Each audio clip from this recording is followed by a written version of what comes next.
E amigos do canal Isaías Neres, do podcast Falando Francamente. Mais uma tarde, mais um vídeo, mais um bate-papo aqui com personalidades de Buriticupu, Maranhão. Estamos aqui com um convidado especial que gentilmente atendeu o nosso convite, o seu Raimundo Nonato, também conhecido como Nonato do Compre Bem. Estamos aqui e vamos conversar hoje sobre economia de Buriticupu. E, seu Nonato, boa tarde. Boa tarde, Isaías. Boa tarde, Thiago. Boa tarde, público que está nos assistindo.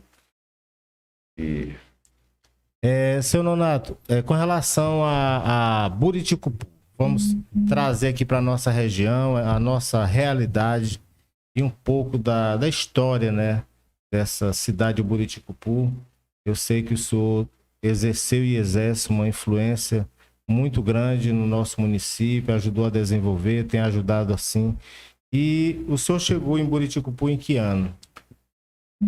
Isaías, eu cheguei aqui no ano de 91. Na época, a gente estava implantando o Banco do Brasil aqui e ele estava necessitando de um incremento. Aí nós viemos para cá com o intuito de abrir o novo horizonte para o banco. Aqui na época não era cidade, era município de Santa Luzia.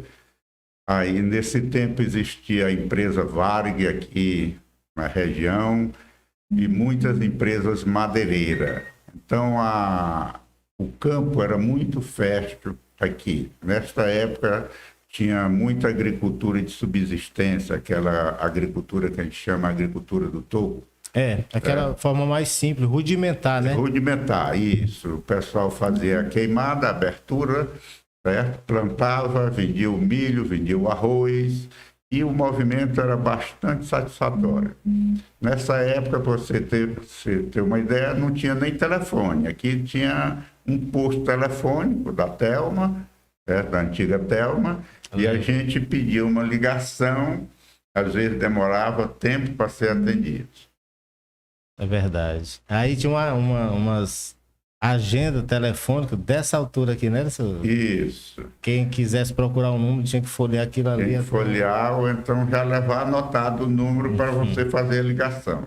É verdade. Aí a gente pediu uma extensão para a nossa agência e começamos a trabalhar aqui neste período. Onde era o local da primeira agência, seu Nonato? Da primeira agência, quando eu cheguei aqui, era ao lado da farmácia Alex.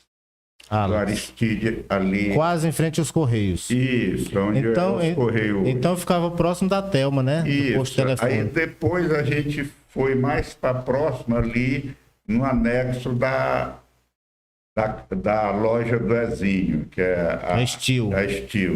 Aí nós... Segunda agência ali. Aí, em função do movimento e da necessidade, eu fiz um relatório para a superintendência, com cópia para a presidência do banco, que nessa época era o Camilo Calazans, e ele mandou um representante do DEPI, que é o Departamento de Engenharia do banco, que atendesse todas as necessidades da gente. Naquela época, a gente tinha um terreno para fazer a agência do banco. Mas, por problemas burocráticos, a gente optou por uma área alugada, onde o dono, que era o Dr. Júlio, que até hoje é o atual dono ainda da agência, do local da agência, ele iniciou fazendo a construção inicial e o acabamento ficou a cargo do banco. Certo. Por que isso? Porque, como se tratava de um aluguel, e ele nos deu, na época, 5 anos grátis para a gente desenvolver, aí a diretoria do banco ela entendia o seguinte: se você fosse construir, aquela construção só ia retornar ao banco 25 anos depois. Por quê? O imposto de renda só permite você descontar 1,25 do valor que você gastou anual, certo? Aí a cada ano você ia deduzindo 1,25 daquele valor que você gastou. Enquanto que no aluguel você desconta todo no ano corrente. Tudo que você gasta no ano corrente, você coloca para as despesas do banco. Então, por isso é que o banco trabalhou com essa filosofia de não implantar a agência, que seria ali em frente ao supermercado do Chico do Armazém. Seria ali onde hoje é o posto ali da... Posto Que era do Renato? Isso, do finado Renato. Aquele terreno ali era, parece que 40 por 50. Todo ele era do banco. Tudo era grande naquele Tudo tempo. era grande, era. E barato. Era. Pessoal, nós estamos conversando aqui, olha a importância, com o primeiro gerente do Banco do Brasil, agência aqui de Buriticupu, Maranhão. Para nós é um prazer, um privilégio muito grande estar conversando com esse pioneiro aqui em Buriticupu, o seu Nonato. Seu Nonato, e aí, o movimento do banco correspondeu com as expectativas? Olha, correspondeu sim. Nós começamos a fazer um trabalho de recuperação, de disseminação de cliente. Na época já existia o Banco do Estado, que era um concorrente, que depois, posteriormente, se transformou no Bradesco, com a venda dos bancos estaduais. Aí nós passamos a formar uma carteira de acordo com as conveniências do banco e trabalhar com aquele pessoal da área rural com uma certa dificuldade, porque nessa época tinha pouca documentação de terra. Aí a dificuldade da gente alcançar a produção agrícola da região era mais difícil do que é hoje. Uma das coisas também que eu vejo assim com muita curiosidade é porque naquela época Buriticupu era um povoado e era comum se implantar uma agência bancária, principalmente o Banco do Brasil, num povoado, num simples povoado, como era o caso de Buriticupu, porque eu vejo depois que até tem cidades que até hoje não tem um Banco do Brasil, né? O caso bem aqui de Bom Jesus das Selvas, eu acho que o Arame também. E naquela época um povoado ter banco, principalmente o Banco do Brasil. Veja bem, quando a gente chegou aqui em 91, existia 30 serrarias aqui. Então a madeira era o carro forte da região. E a gente necessitava da sustentação para esse pessoal, a comercialização dessa madeira, que naquele tempo tudo era regular. Por quê? Porque estava se abrindo um novo horizonte agrícola no estado. Então, o que aconteceu? Tinha aquela facilidade de você comercializar a madeira tirada dos campos de cada colono que tinha, que vendia sua madeira, como também das terras devolutas do estado que existiam em abundância por aqui. Então, dessas 30 serrarias, o movimento para o banco era muito grande. Tinha também a comercialização do milho e arroz e a comercialização da abóbora. Então, aqui sempre foi um local de comércio forte, desde o início. Tinha poucos comércio varejista, com supermercado, na época tinha um ou dois, tinha dois na época. Aí depois foi começando a crescer. O senhor lembra os dois comércios? Um era do Chico do Armazém e o outro era do Alcides Ferreira de Melo, que era o Baratão, ali perto do posto, onde hoje é o posto. É aquele que depois passou a vender carro? Isso, exatamente. Isso. E o senhor, nesse seu trabalho como gerente do banco, primeiro gerente e tal, trabalhou até que ano no banco? Olha, nós chegamos aqui em 91. Quando foi 92, 93, a minha esposa começou a ter problema de saúde devido à queima do sarrafo de madeira para carvão. Fumaça de fumaça muito grande. Aí começou a atacar. Aí eu tive que me ausentar por uns períodos daqui. Aí nessa época, eu abri uma concorrência a nível nacional e fui para uma agência no interior da Bahia, próximo de Barreira. Era uma agência de Riachão das Neves, na Bahia. Aí, posteriormente, eu retornei para a Ceilândia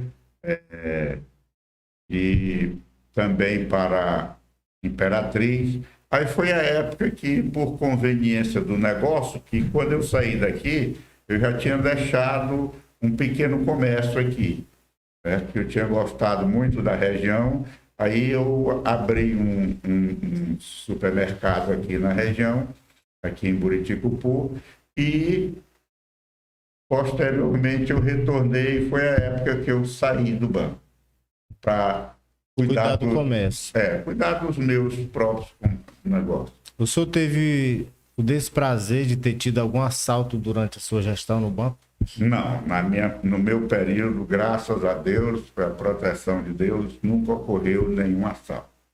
Nunca a gente foi assaltado e por onde a gente passou não teve problema com assalto. Seu Nonato, eu fiquei muito admirado quando em 2017 eu perguntei para o gerente da época quantos assaltos o banco já tinha sofrido, né? Ele me disse que é recordista no Nordeste, sofreu 17 assaltos.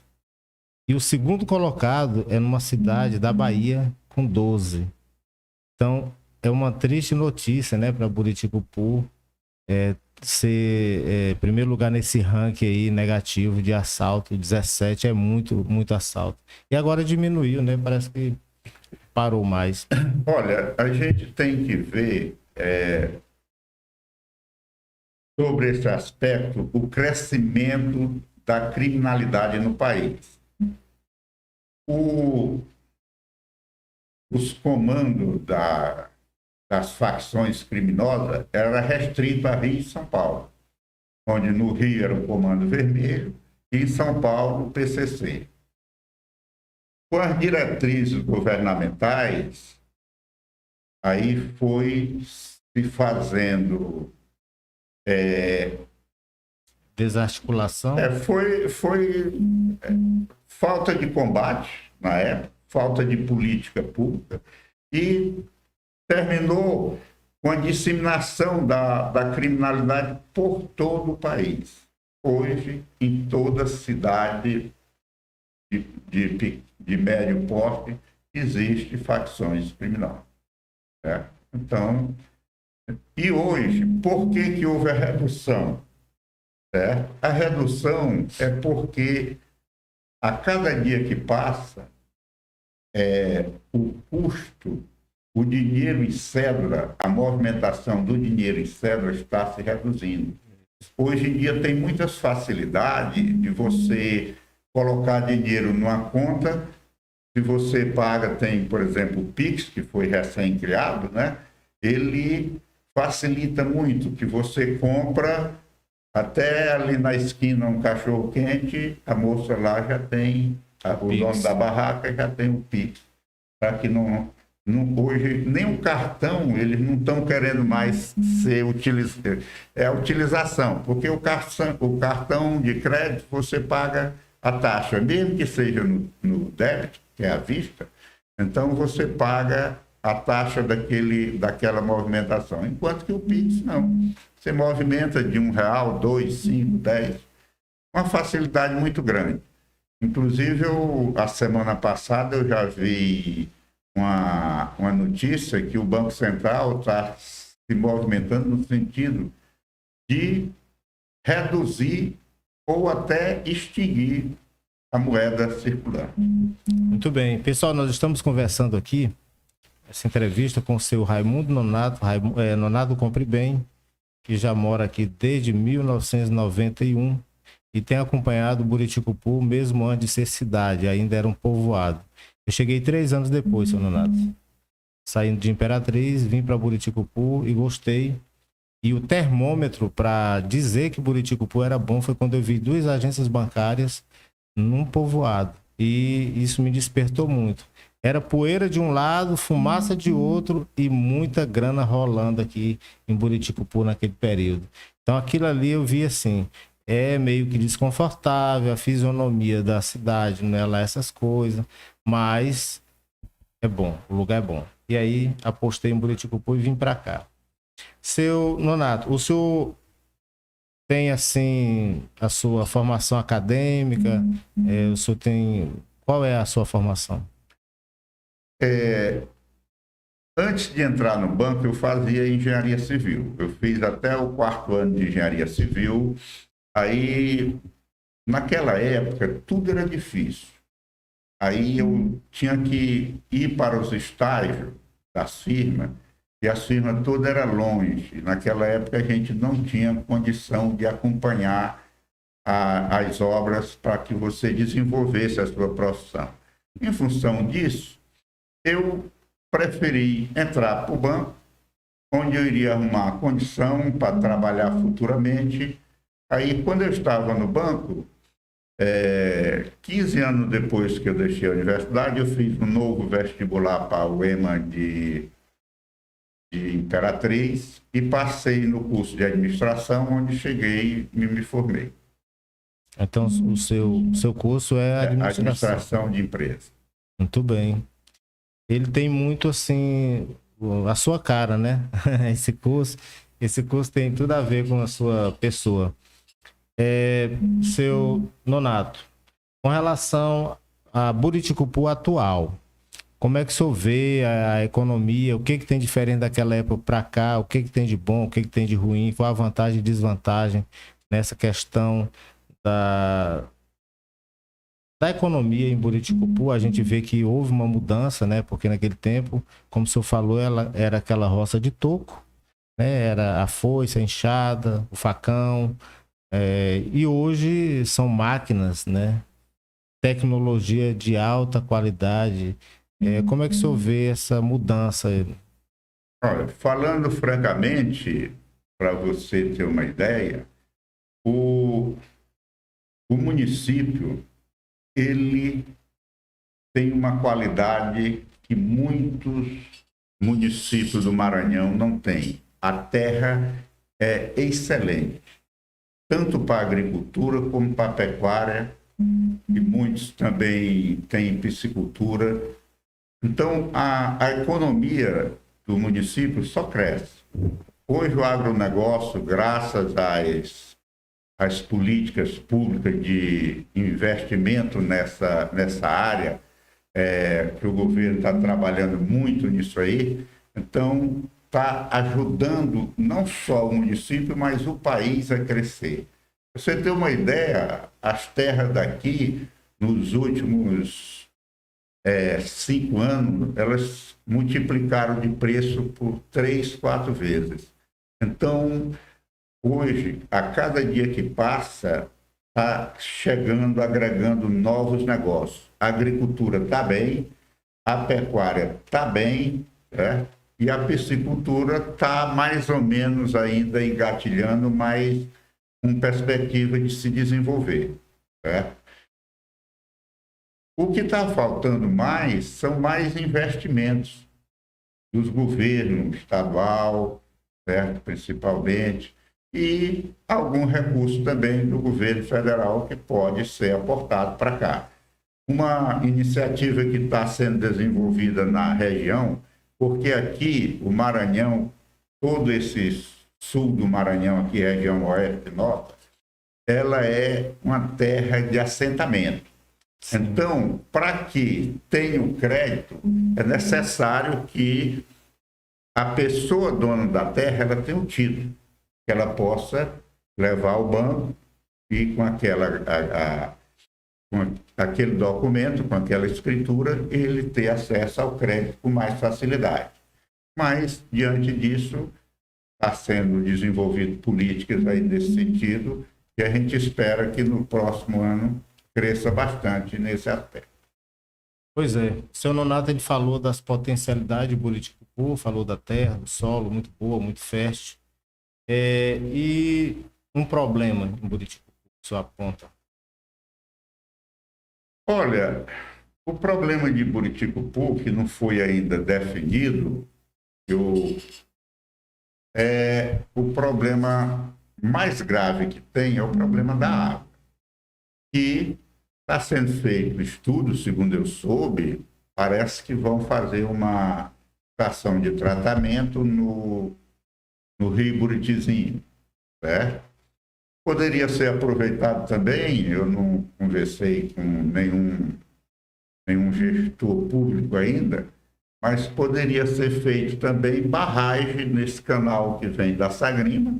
Se fizesse 2, 3 barragens, iria acumulando água para dar suporte a esse abastecimento, certo? Eu ainda pretendo conversar ainda com alguns gestores nesse sentido, dando essa ideia, certo? Você pode fazer uma barragem molhada, onde quando atinge um determinado nível, aquela água vai para a barragem seguinte, certo? E água nunca é demais você ter ela guardada, porque hoje a necessidade de água, cada dia que passa no mundo, ela é crescente. Verdade. Esse córrego que o senhor fala, ele é o córrego Inhumas. Ele nasce na ladeira da Ecol e vem de lá para cá, abastece Terceira Vicinal, depois Sagrima, né? São 2 grandes açudes. E abastecia também um outro açude, por isso que tem o nome de Bairro do Açude, né? Terceiro açude. No caso, é um riacho perene e daria muito bem para atender esse projeto que o senhor idealizou aí, o indicou. É isso aí. Então, pessoal, nós vamos deixar aqui os microfones para as considerações finais do seu Nonato do Compre Bem. Por que o senhor botou esse nome no supermercado? Olha, na realidade, a gente pensou assim, um nome que identificasse e ficasse fácil para a pessoa pronunciar. Em vez de botar supermercado, sei lá, fulano de tal, botar um supermercado onde você iria comprar. E nessa época a gente procurou colocar todos os produtos que a gente achava que a cidade estava precisando, certo? A gente começou a vender no início, lá nas épocas de 94, 93, quando a gente começou, até lamparina tinha. Interessante. Aí, por quê? Por causa da necessidade. Na época, a pilha também era outro produto que vendia muito. O pessoal do interior, aqueles pessoal que vivia naqueles locais distantes onde não tinha energia. Posteriormente foi chegando o desenvolvimento para a região, certo? E hoje a gente espera que esse desenvolvimento ele continue. Hoje nós estamos vivendo um problema sério no país, que é o problema da política, em termos da escolha do nosso presidente. Quem vai nos governar? A preocupação da gente é muito grande, porque tem muita gente se influenciando por promessas vazias, certo? E tem outros que estão de um lado onde já existe a prova que está dando certo. Então, o que a gente vê nesse aspecto? Vê na cultura. Eu já fui eleitor do PT, cansei de votar no Lula, certo? Meu primeiro candidato a presidente, na realidade, era lá do Rio de Janeiro, Brizola. Eu era fã do Brizola. Com a morte do Brizola, eu passei a apoiar o Lula. Mas o grande problema do Lula é que ele não cresceu politicamente. E ele apagou todas aquelas pessoas que estavam se destacando ao redor dele. Por quê? Ele só queria saber do eu. Eu fiz, eu faço, eu faço isso e aquilo. E terminou se perdendo ao longo do tempo. Hoje nós temos aí um presidente, que é o Bolsonaro, onde ele coloca as coisas que são realizadas para quem realiza. Se você vê, por exemplo, se você puxar uma inauguração dele, não é bem fácil, porque a grande mídia não divulga, mas se você pegar, por exemplo, a realização, transposição do Rio de São Francisco, ele vai dizer, foi o Rogério Marinho, lá de Natal. Deu tanta credibilidade para ele que ele foi eleito senador. As infraestrutura, Tarcísio. Hoje o Tarcísio tirou quase 10 milhões de votos em São Paulo. E está na frente liderando para ser governador. Praticamente é candidato eleito. Verdade. Outro que foi eleito, o Jorge Seif, lá em Santa Catarina. Ninguém conhecia essa pessoa. Mas devido o Bolsonaro falar tanto nele, ele se elegeu senador. A Damares, em Brasília, também se elegeu. Tereza Cristina, no Mato Grosso do Sul. Certo? A gente não fala nem do senador de São Paulo, que esse já era conhecido, o Marcos Ponte. Marcos Ponte. Certo? Ele já era conhecido, já era o nosso astronauta. Então, são pessoas que ele deu visibilidade, quer dizer, ele criou lideranças para continuar o trabalho dele. Hoje, se você vê quem substitui Lula, não vai ter ninguém. Ele não permitiu, né? Ele matou a Erundina, Luiz Helena, Benedita, aquela lá do Acre, lá da Amazônia. Heloísa Helena. Não, aquela lá do... Marina. A Marina, certo? O Ciro. O próprio Ciro. Certo? Então, veja bem. E o discurso do Lula é aquele mesmo discurso ultrapassado de 40 anos atrás. Então, por isso, eu acredito muito na vitória do Bolsonaro para o crescimento do nosso país. E eu quero agradecer a você, ao Tiago, pela oportunidade e a você que está nos assistindo, o nosso muito obrigado. E se você puder, dê um votinho no 22, tá? Muito obrigado. Muito bem, senhor Nonato, muito bem. Pois é, aqui encerramos essa nossa entrevista, muito produtiva, muito boa, muito rica. Valeu, deixe aí seus comentários, compartilhe esse vídeo, deixe o seu joinha e também, se ainda não é inscrito, se inscreva no nosso canal. Valeu!